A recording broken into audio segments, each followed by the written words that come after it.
Good day, everyone. I'm Debbie Mineta, Director of Public Information, Mamaroneck Schools.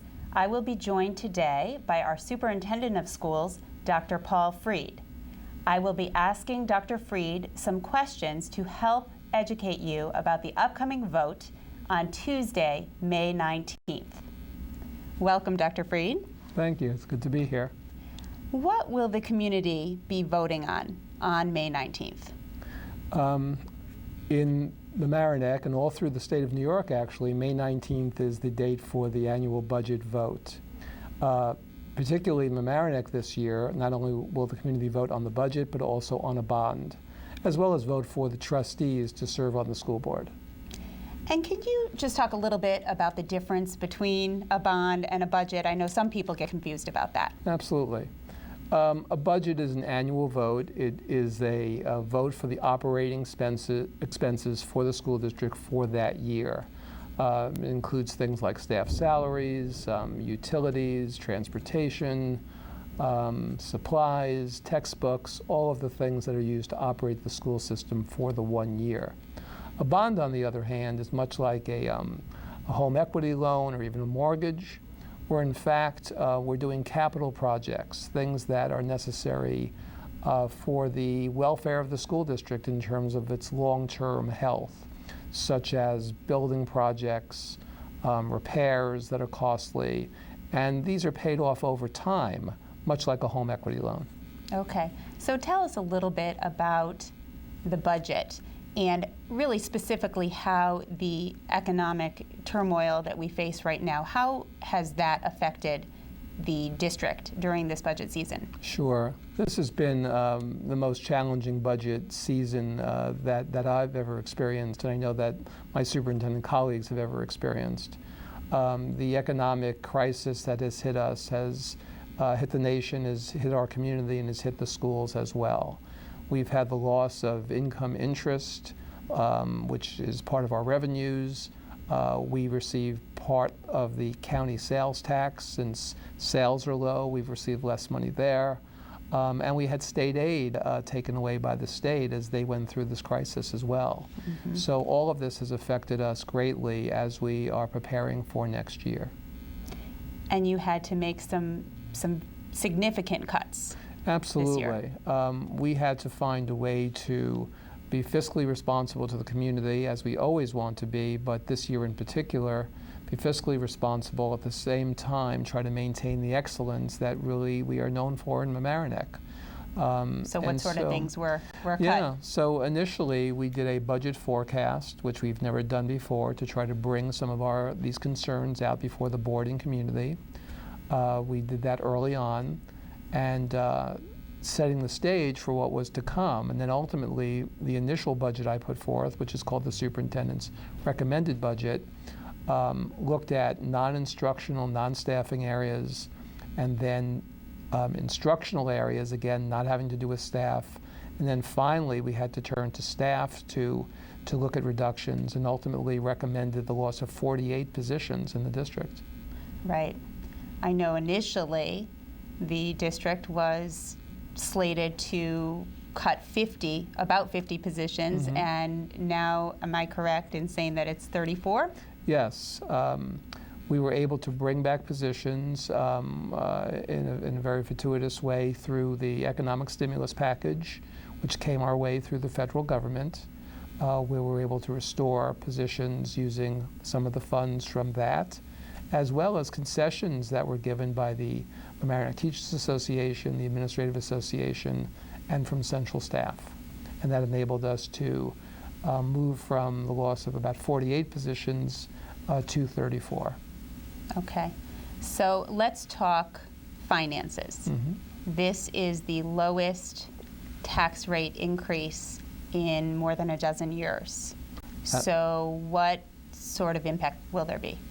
Yeah, the budget-to-budget increase is 3.23%, and the increase in the tax rate is 3.89%, which is already below the contingency level that if our budget failed, by law we would have had to go to. So we've already come in with a budget for the community well below the contingency level, which is a budget-to-budget increase of about 4.7%. So we've come in at that 3.89% tax rate, well below where the tax rate would have come at that budget-to-budget increase. So we're very pleased about that. Okay. So if the bond, let's see, we really haven't gone into too much detail about the bond. Mm-hmm.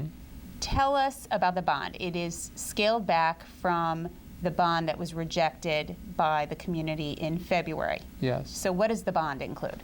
The bond in February was for $38 million. The bond now really targets just the most essential part of what was all considered important work to do.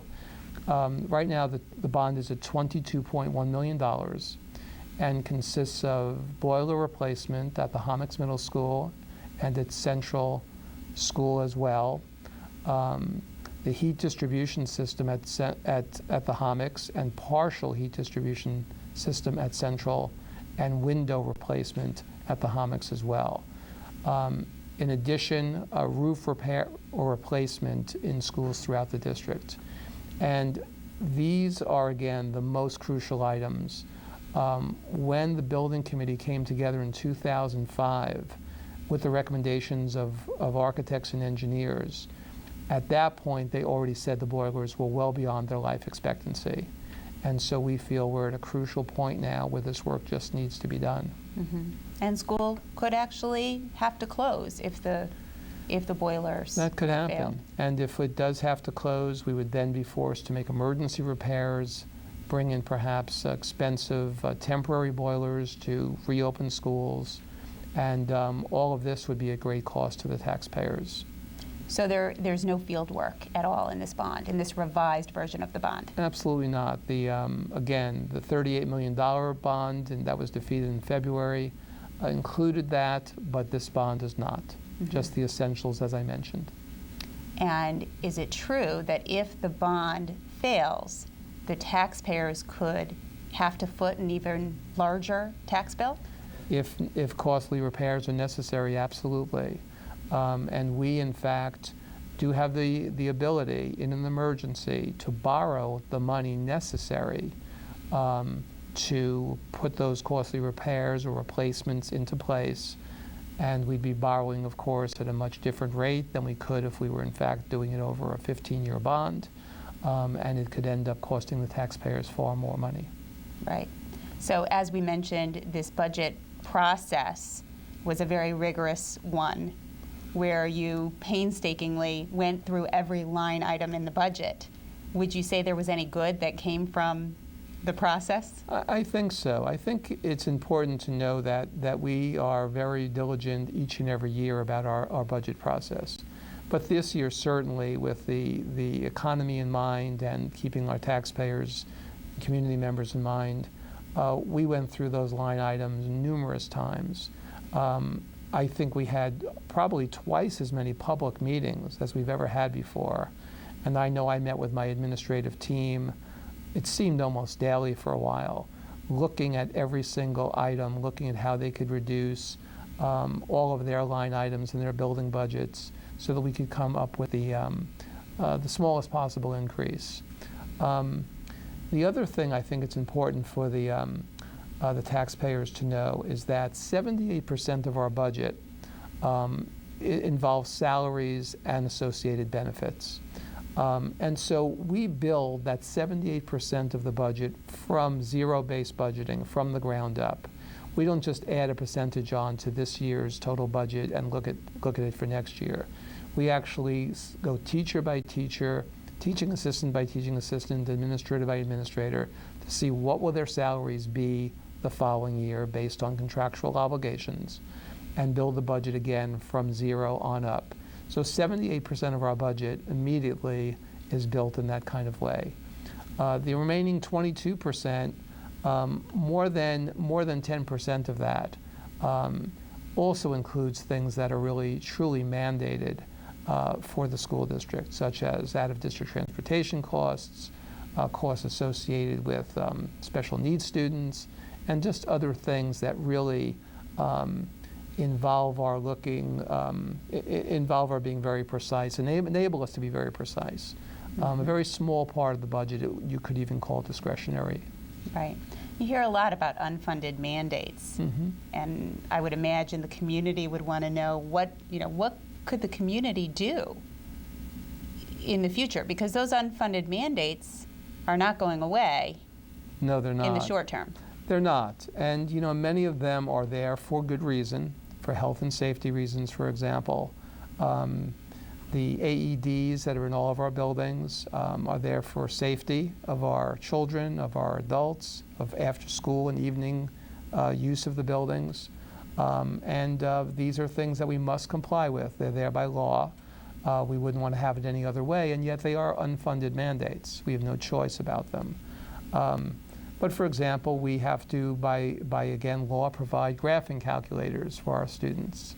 Many people just think that that's a luxury. Yes, but it's not. It's not. This has to happen. Right. And so again, there are many of these mandates, some more costly than others, and we have long lists of what they are that in fact cause the budget to grow. So in closing, I think it's important to remind viewers that there are two separate things that the community will be voting on: a bond and a budget. And also, I should say, not just two, and the Board of Trustees as well. Yes. And that viewers can learn more information by going on the Mamaroneck School District website, which is www.mamkschools.org. And we also have one more budget meeting left with our community, which I believe is next Monday evening. The 11th of May. And we're holding that at Starbucks, I understand, a comfortable atmosphere for people. So we invite our viewers to join us there if they have any specific questions, or certainly feel free to call my office. We're very happy to answer questions. Thank you so much, Dr. Thank you. Freed, for being here.